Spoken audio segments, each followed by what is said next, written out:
चलिए स्टार्ट करते हैं आज का लेक्चर। आज का लेक्चर काफ़ी इंटरेस्टिंग होगा क्योंकि आज अपन को पढ़ना है adjoint and inverse of matrix. Adjoint क्यों इंपॉर्टेंट है मैं आपको बता देता हूँ कि इसलिए इंपॉर्टेंट क्योंकि एडजॉइंट की हेल्प से अपन इनवर्स निकाल सकते हैं।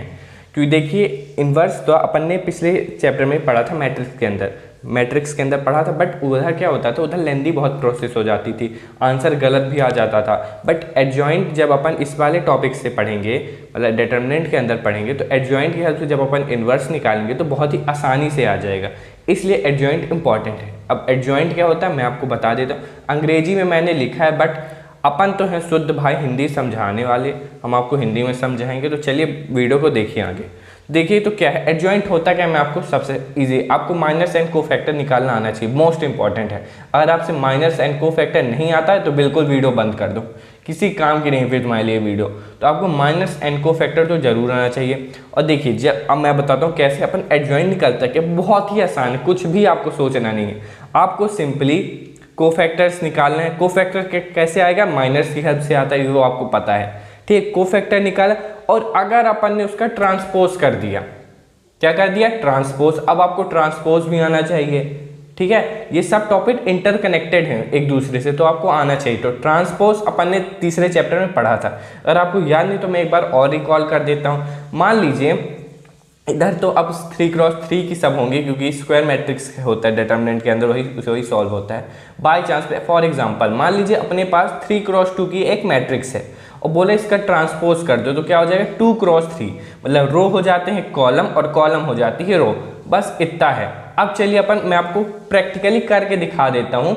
डेफिनेशन में आपको बता दें, it is donated bye adjoint, और जो भी अपन को वो दिया जाए। ठीक है, तो अब चलिए मैं आपको करके दिखा देता हूँ बहुत ही आसानी से। तो अपन को यहाँ ए मैट्रिक्स दी गई है, अपन को क्या एडजॉइंट ऑफ ए निकालना है। ठीक है, इसको पढ़ते हैं एडजॉइंट ऑफ ए। तो चलिए मैं आपको निकाल के दिखाता हूँ कैसे। फर्स्ट ऑफ ऑल मेरे को क्या करना है, पहले माइनस निकलेंगे, माइनस के बाद उसका कोफैक्टर्स निकलेंगे। कोफैक्टर्स का अगर मैं ट्रांसपोज कर दूंगा तो एडजॉइंट आ जाएगा। बहुत ही आसान क्वेश्चन है। तो चलिए इस एलिमेंट का क्या नाम, इस एलिमेंट का नाम है A11 है। तो अपन को क्या निकालना पड़ेगा, M11 पहले, माइनर इसका मतलब M11 कैसे आएगा, सेम जिस भी एलिमेंट का माइनर और कोफैक्टर निकालते हैं, सॉरी माइनर निकालते हैं, उसका रो और कॉलम डिलीट कर देते हैं। तो जो बचेगा row column delete, row delete, जो बचा वो। अब इसकी साइन देखना पड़ेगा। तो 1 + 1 होता है, 2 2 होता है, इवन में साइन चेंज नहीं होता। तो एज इट इज आ गया इसका डी। फिर आएगा M12 A12 का minor, same row column delete, C आ गया। अब इसका कोफैक्टर देखते हैं। कोफैक्टर भी एज ए साइन देखना पड़ेगा। 1 + 2 होता है, 3 3 होता है, और ऑड में साइन हो जाएगी चेंज, तो -c। फिर M21 निकालते हैं A21 का, जो बचेगा आंसर रो कॉलम डिलीटेड। अब इसकी साइन देखना पड़ेगा अपन को। 2 + 1 होता है, 3 3 होता है, ऑड में हो जाती है साइन चेंज। फिर अपन निकालना है M22, रो कॉलम डिलीटेड, जो बचा वो है वो आ गया माइनर। अब साइन देखते हैं अपन, तभी अपन का कोफैक्टर आ जाएगा। तो कितना आ गया, ये आ गया एज इट इज सी। ठीक है, अपन ने कोफैक्टर निकाले। अब कोफैक्टर के अपन मैट्रिक्स बना लेते हैं, मतलब सी की मैट्रिक्स बना लेते हैं। तो D -C -B A, C11 C12 C21 C22। ठीक है, अब क्या करना है, अब मैं आपको बताता हूँ, बहुत ही मेन स्टेप है। अब मैं इसका कर दूंगा, क्या कर दूंगा, ट्रांसपोज का साइन ये होता है D। तो अब क्या हो जाएगा, D के नीचे आ जाएगा -C -B और A। ये आ गया अपन का, क्या आ गया, ये आ गया अपन का एडजॉइंट ऑफ ए। यही बस था, बस अपन का आंसर आ गया। कुछ भी नहीं करना था। मैं आपको एक बार फिर से बता देता हूँ क्या अपन ने किया। अपन को पहली स्टेप, फर्स्ट स्टेप आपके एकदम दिमाग में हो, माइनर निकालना पड़ेगा, तभी कोफैक्टर आएगा। जब आपका कोफैक्टर आपने निकाल लिया एलिमेंट्स के, अब कोफैक्टर की क्या बना लो, मैट्रिक्स बना लो। बन गई मैट्रिक्स, बना ली, और उसका अपन को कर देना है ट्रांसपोज। आपको ट्रांसपोज आना चाहिए, ट्रांसपोज नहीं आएगा तो फिर कैसे आपको कर, सिंपली है रो को कॉलम कर देना, कॉलम को रो कर देना है। ठीक है, समझ गए होंगे। अब देखिए अब डेफिनेशन की ओर भी अपन एक बार नजर घुमा लेते हैं। क्या लिखा है, transpose of matrix of cofactor of elements of a matrix is called adjoint of A. बस जो वही मैं बताया कि जो भी कोफैक्टर की मैट्रिक्स बनाओ उसको ट्रांसपोज कर दो तो एडजॉइंट ऑफ आ जाएगा, जिसका भी अपन को वो मैट्रिक्स का निकालना है। बहुत ही आसान था। तो चलिए एक और क्वेश्चन कर लेते हैं, आपको और समझ में आ जाएगा। ठीक है, तो चलिए एक और क्वेश्चन करते हैं। एक और एग्जांपल लेते हैं। अभी 2x2 का चलते हैं। अब मैं एक और आपको कराऊंगा जो कि 3x3 का होगा। अब पेशेंस रखो, आपको सब क्लियर कर दूंगा मैं इस वीडियो पे।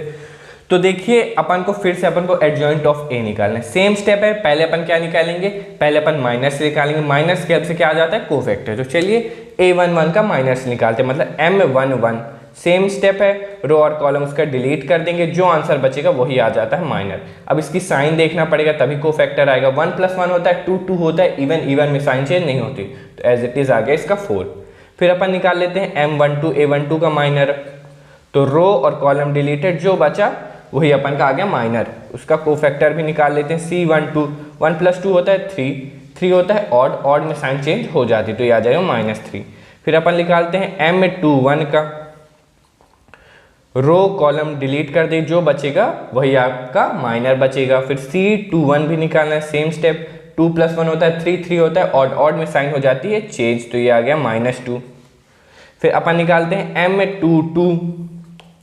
m22 निकालना है, वही है रो कॉलम डिलीटेड, जो बचा वही आ गया अपन का माइनर। फिर c22 सेम रहेगी साइन, क्योंकि इवन आएगा जब उनको ऐड करेंगे i + j को। ठीक है, अब क्या करना है, इसके बाद क्या करना है मैं आपको पता हूँ। अब इस कोफैक्टर की क्या बनाएंगे अपन, कोफैक्टर की अब बनाएंगे मैट्रिक्स, मतलब c की अपन मैट्रिक्स बना देते हैं। तो 4 -3 -2 1, ये अपन ने क्या बना दी, मैट्रिक्स बना दी। देखिए ये है c11 c12 c21 c22। अब क्या करना है, इसके बाद इसका क्या कर देंगे, इसके बाद अपन कर देंगे इसका ट्रांसपोज। तो चलिए इसका ट्रांसपोज कर देते हैं। तो बस 4 के नीचे -3 -2 और ये 1, तो इसको ये आ गई अपन की एडजॉइंट ऑफ ए। बस निकाल लिए, कितना आसान टॉपिक है ये। बस अब अपन एक 3x3 का भी कर लेते हैं, फिर और अपन का कॉन्फिडेंस बिल्डअप हो जाएगा। क्वेश्चन करते हैं जिसमें अपन को 3x3 की मैट्रिक्स दी जाएगी। अब उसका एडजॉइंट निकाल। सेम है, पहले अपन क्या है, एकदम दिमाग में रटा होना चाहिए। पहले अपन निकालेंगे माइनर्स, उसकी हेल्प से आएगा कोफैक्टर। कोफैक्टर का अपन ट्रांसपोज कर देंगे, ट्रांसपोज कर देंगे तो अपन का एडजॉइंट आ जाएगा। बस ये आपके दिमाग में रटा होना चाहिए, बस कि यही इतना ही करना है, इसके बाद में कुछ सोचना ही नहीं। तो चलिए अब इसका माइनर और कोफैक्टर अपन निकाल लेते हैं। तो इस एलिमेंट का क्या नाम, इसका नाम है a1, मतलब a11। तो इसका माइनर क्या होगा, m11। आपको माइनर्स एंड कोफैक्टर वाला टॉपिक बिल्कुल क्लियर होना चाहिए, जो कि मैंने ऑलरेडी वीडियो बना दी है। अगर आपको अभी भी क्लियर नहीं हो तो एक बार देख लो। मैं आपको प्रॉमिस करता हूँ आपको बहुत ही आसानी से माइनस एंड कोफैक्टर को समझाया है। पूरे यूट्यूब में आपको उस तरह की वीडियो नहीं मिलेगी, मैं जहाँ तक सोचता हूँ, बट होंगी, बट मेरे पॉइंट ऑफ व्यू से बेस्ट है आपके लिए।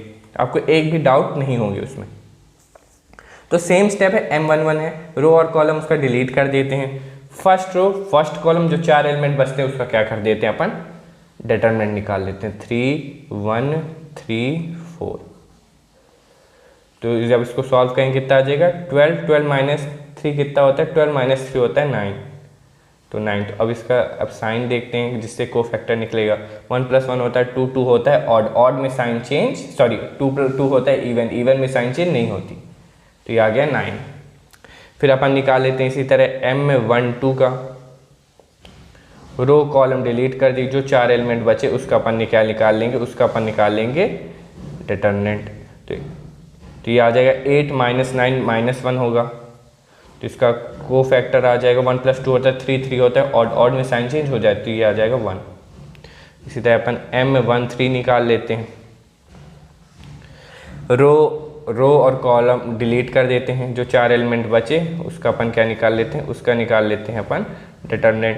तो 2 -9 कितना होता है, 2 -9 होता है -7। तो C13 अपन को निकालना है। 4 है, 4 में साइन चेंज अब नहीं होगी, तो -7 एज इट इज। फिर अपन निकाल लेते हैं m21।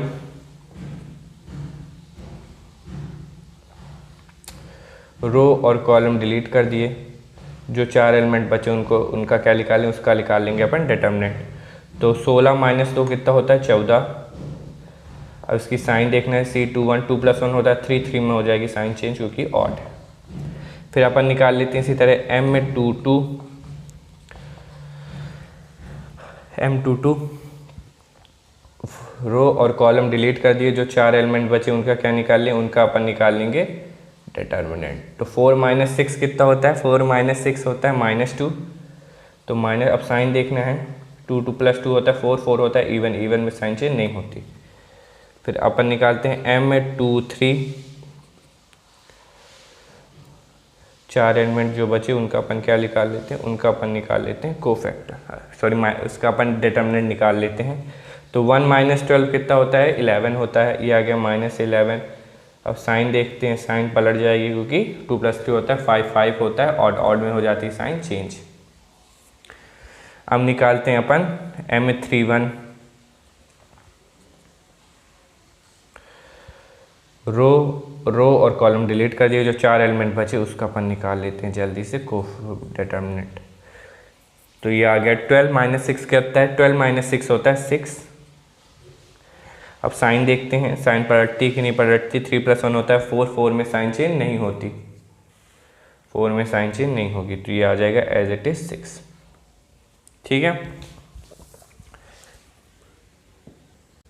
अब M32 का माइनर और कोफैक्टर निकालते हैं। M32 रो और कॉलम इसका डिलीट कर देते हैं, जो 4 एलिमेंट बचते हैं उसका अपन क्या निकालते हैं, डिटर्मिनेंट। ये 2 3, तो 3 - 4 कितना होता है, 3 - 4 होता है -1। अब साइन देखनी है, साइन चेंज होती है कि नहीं होती, तो क्या हो जाएगा, 3 + 2 होता है 5, 5 होता है, और ऑड में साइन चेंज हो जाएगी, तो ये आ गया 1। अब अपन निकालते हैं M33। ठीक है, M33 निकालते हैं अपन, तो वही सेम स्टेप, रो और कॉलम उसका डिलीट कर देते हैं 4 3।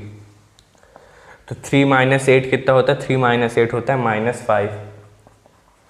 तो अब साइन देखना है, साइन बदलती कि नहीं बदलती, 3 + 3 होता है 6, 6 होता है इवन, इवन में साइन चेंज नहीं होगी, तो ये आ जाएगा -5 एज इट इज।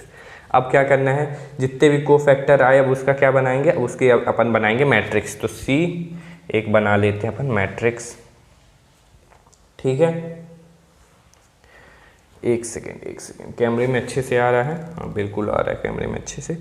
तो 9 1, अब जब मैट्रिक्स बना लेते हैं, 9 1 -7 -14 2 11 6 1 -5, ये अपन ने बना ली कोफैक्टर की मैट्रिक्स। अब क्या कर देंगे, अगर अपन इसका ट्रांसपोज कर देंगे, तो अब ट्रांसपोज कर देते हैं, तो ट्रांसपोज के बाद रो कॉलम बन जाएंगे और कॉलम रो बन जाएंगे। तो 9 1 -7 -14 2 11 6 1 -5।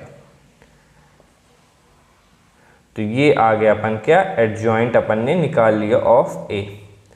बहुत ही आसान था। ठीक है, कुछ भी ज़्यादा स्टेप्स इसमें, थोड़ा कोफैक्टर्स निकालने में थोड़ा टाइम लगता है, बट हाँ इजी तो है। अब आपको मैं सिखाता हूँ इन्वर्स कैसे निकाल सकते हैं with the help of adjoint. तो इसका एक पर्टिकुलर एक फॉर्मूला होता है, चलिए मैं आपको बता देता हूँ फॉर्मूला होता क्या है। तो इसका फॉर्मूला होता है A inverse equals to 1 upon determinant of A into adjoint of A। ये होता है इसका फॉर्मूला। ठीक है, और मैं आपको हमेशा सबसे पहले आपको डिटर्मिनेंट ही निकालना है। क्यों निकालना है डिटर्मिनेंट, मैं आपको बता देता हूं। अगर डिटर्मिनेंट 0 आ गया तो अपन आगे सॉल्व करेंगे ही नहीं। क्यों नहीं करेंगे आपको भी बता देता हूं। 1 बाय यहाँ 0 आ जाए, 1/0 होता है इन्फिनिटी, तो आप तो आगे सॉल्व होगा ही नहीं। तो इसीलिए आप हमेशा डिटर्मिनेंट निकाल लो तो ज़्यादा अच्छा रहेगा। ठीक है, तो आपको पूरा इतनी प्रोसेस करनी नहीं पड़ेगी आगे की। तो चलिए मैं एक क्वेश्चन अपन करते हैं, उसके हेल्प से अपन और अच्छे से समझ जाएंगे। तो चलिए मैं अपने से एक एग्जांपल ले लेता हूं। तो मान लेते हैं ए मैट्रिक्स अपन को दी गई है 1 3 5 9। ठीक है, अब अपन को बोल रहा है कि इस क्वेश्चन में अपन को क्या निकालना है, फाइंड ए इनवर्स। अपन को ए इन्वर्स निकालना है। तो चलिए निकाल लेते हैं। पहले अपन को क्या मैंने आपको बताया, पहले अपन को डिटर्मिनेंट निकालना है। तो डिटर्मिनेंट निकालते हैं। तो 1 5 3 9। अब इसका डिटर्मिनेंट निकाल लेते हैं। तो क्या आ जाएगा डिटर्मिनेंट, तो 1 × 9 9 हो जाएगा, बीच में आएगा माइनस, 5 × 3 15, तो ये आ जाएगा अपन का -6। तो अपन ने डिटर्मिनेंट ऑफ ए आ गया अपन का कितना, -6। ठीक है, यहाँ तक आपको बिल्कुल क्लियर होगा। अब अपन निकालते हैं एडजॉइंट। तो एडजॉइंट के लिए अपन को पहले माइनस और कोफैक्टर की ज़रूरत होगी। कोफैक्टर को जब अपन ट्रांसपोज कर देंगे तो अपन का एडजॉइंट आ जाएगा। तो अब M11 अपन निकालते हैं। रो और कॉलम डिलीट कर दिए, जो आया वो माइनर। अब इसका साइन देखते हैं, साइन पलटती है कि नहीं पलटी, बिल्कुल नहीं पलटेगी क्योंकि 2 आ जाए, 2 होता है इवन। फिर अपन निकालते हैं M12, इसका रो और कॉलम डिलीट कर देते हैं। तो 5, तो C12 आ जाएगा अपन का -5, क्योंकि 3 आ जाएगा जब इनको I + J को ऐड करेंगे तो I वो होता है ऑड, ऑड में हो जाती साइन चेंज। तो फिर अपन निकालते हैं M21, 3 आएगा, तो C21 में आ जाएगा -3। फिर M22 ये आ गया 1, तो C22 भी आ जाएगा 1। देखो अगर आपको माइनस एंड कोफैक्टर बहुत ही अच्छे से क्लियर है तो ये आपको ज़्यादा दिक्कत पड़ेगी नहीं इस अब आगे टॉपिक्स में। ठीक है, तो माइनस एंड कोफैक्टर मैंने इसलिए बोला था बहुत इंपॉर्टेंट है, क्योंकि देखो ना कितना इंटरकनेक्टेड है माइनस एंड कोफैक्टर से। तो अपन ने अब कर लिया, फिर अपन क्या करेंगे, सी जो अपन कोफैक्टर की एक मैट्रिक्स बना लेते हैं। अपन कोफैक्टर की अपन बना लेते हैं मैट्रिक्स। तो अपन बना लेते हैं कोफैक्टर की मैट्रिक्स। तो 9 -5 -3 1। अब अपन अगर इसका ट्रांसपोज कर देंगे, अगर अपन इसका क्या कर देंगे, ट्रांसपोज कर देंगे, तो क्या आ जाएगा अपन का एडजॉइंट आ जाएगा। तो 9 -5 -3 1, तो ये आ गया अपन का एडजॉइंट ऑफ ए। अपन ने निकाल लिया। बस अब अपने पास एडजॉइंट ऑफ ए भी आ गया, अपने पास डिटर्मिनेंट ऑफ ए भी है। तो बस अब अपन इस फॉर्मूले में पुट कर देते हैं, सिंपल। तो चलिए अब इस फॉर्मूले में अपन पुट कर देते हैं। तो अपन इस फॉर्मूले में सब चीज़ें पुट कर दे, अपन ने सब निकाल लिया। अपन ने डिटर्मिनेंट भी निकाल लिया ऑफ ए और एडजॉइंट ऑफ ए भी निकाल लिया। अब अपन का ए इनवर्स बहुत ही आसानी से आ जाएगा। तो डिटर्मिनेंट कितना अपन ने निकाला है, अपन ने निकाला है -6। फिर आ गया 9 -3 -5 1। अब अंदर आप इंटू कर सकते हैं, अब कर दीजिए, ज़्यादा सिंप्लीफाई लगेगा। अब क्योंकि अपन को एक भी नंबर नहीं कटा है, वैसे ये भी आंसर चलेगा, बट अपन एक स्टेप और बढ़ा देंगे तो कोई ज़्यादा दिक्कत नहीं पड़ेगी। तो ये हो जाए, आपको पता होना चाहिए जब भी कोई एलिमेंट किसी मैट्रिक्स के साथ डिवाइड या इंटू होता है तो हर एलिमेंट के साथ वो इंटू होता है उस मैट्रिक्स के। तो ये आ जाएगा -9/6, मतलब -3/2। ये आ जाएगा माइनस माइनस कट जाएगा तो ये आ जाएगा 1/2। देखो ना, -3/-6 माइनस माइनस कट 1/2 ही तो आया। थोड़ा डायरेक्ट अब आपको करना पड़ेगा। -5/-6 -5/-6, तो माइनस माइनस कट जाएगा तो आ जाएगा कितना, 5/6। फिर ये आएगा 1/-1/6। तो ये अपन ने निकाल लिया ए इनवर्स। बहुत ही आसानी कुछ भी आपको टेंशन लेने ही नहीं। नाम बासा है, नाम बड़े दर्शन छोटे, वो वाली चीज़ें हैं इस चैप्टर में। तो अब कुछ मैं आपको इंपॉर्टेंट आइडेंटिटीज़ बताऊंगा जो अब आगे की एक्सरसाइज में आपको बहुत हेल्प करेगी। आपको पता होना जरूरी है, ये आइडेंटिटी आपको बिल्कुल याद कर लीजिएगा, ठीक है। तो पहली होती है, एक चीज़ मैं आपको बता देता हूँ, कभी भी आपको क्वेश्चन में बोल दे कि आपको ए स्क्वायर निकालना है, ए स्क्वायर मतलब मान लीजिए कोई ए मैट्रिक्स दी गई है, उसका स्क्वायर निकालना है, तो कैसे निकालना मैं आपको बताता हूँ। ए इंटू ए कर दीजिएगा, क्या कर दीजिएगा, ए इंटू ए स्क्वायर निकालना है तो ए इंटू ए, मतलब उसी मैट्रिक्स को उसी के साथ इंटू कर देना है। जैसे आपके लिए एक ले लेते हैं, मान लीजिए ए मैट्रिक्स अपन को दी गई है 1 1 1 1। अब अपन को बोल रहा है ए स्क्वायर, इसको अपन का निकालना है, क्या निकालना है, ए स्क्वायर। तो कैसे निकालेंगे, ए स्क्वायर अपन निकालेंगे ए इंटू ए करके, मतलब 1 1 1, इसी के साथ 1 1 1 1। अब आपको इंटू करना आना चाहिए मैट्रिक्स का, कैसे इंटू करते हैं। तो 1 + 1 1 + 1 1 तो ये आ जाएगा 2 2 2 2। तो इस तरह अपन करते हैं, ठीक है। मैं आपको प्रूफ कर दिया, मैं पूरे प्रूफ तो आइडेंटिटीज़ के नहीं बता, वीडियो बहुत लंबी बन जाएगी। अब बाई चांस आपको बोल दे ए क्यूब का, तो ए क्यूब का कैसे निकालेंगे, a² × a करके, समझ गए आप। अब बोल दे a की पावर 4 का, a क्यूब का तो अपन ने बता दिया a² × a करके, a क्यूब मतलब a² × a² कर दीजिएगा। ये आइडेंटिटी एक इंपॉर्टेंट है। अभी और बाकी आइडेंटिटी भी मैं आपको बता देता हूँ जल्दी से। तो चलिए अब कुछ और इंपॉर्टेंट आइडेंटिटीज मैं आपको बता देता हूँ। पहली है जो है, चाहे आपको क्वेश्चन में दिया जाए आइडेंटिटी मैट्रिक्स इनटू ए या ए इनटू आइडेंटिटी मैट्रिक्स, आप हमेशा उसके जगह ए मैट्रिक्स लिख सकते हैं। सेकंड, कभी भी ए इंटू ए इनवर्स आपको दिख रहा है या ए इनवर्स इंटू ए दिख रहा है, आप हमेशा उसकी जगह क्या लिखेंगे, आइडेंटिटी मैट्रिक्स आई, ठीक है। तीसरी होती है, कभी भी आप चाहे A B the whole inverse कर लीजिए, चाहे B inverse into A inverse कर दीजिए, बात एक ही है, आंसर दोनों में आएगा सेम। चौथी होती है, अगर आपको क्वेश्चन में दिया जाए ए की पावर n की जगह कुछ भी 2 3 4 5 6 और इंटू ए इनवर्स, तो उसका आंसर आएगा ए की पावर n-1, ठीक है। यहाँ आपको क्लियर होगा बिल्कुल। बस इतनी इंपॉर्टेंट है जहाँ तक है। आपको अब बहुत अगर कहीं और इंपॉर्टेंट दिखती है तो मैं बीच में क्वेश्चन में आपको समझा दूंगा। तो आज के लिए इतना ही। आज का लेक्चर बहुत इंटरेस्टिंग हुआ, तो वीडियो को अभी तक आपने देखा तो डू सब्सक्राइब, डू लाइक, सब कुछ कर दो, ठीक है। चलिए आज के लिए इतना ही, बाय बाय।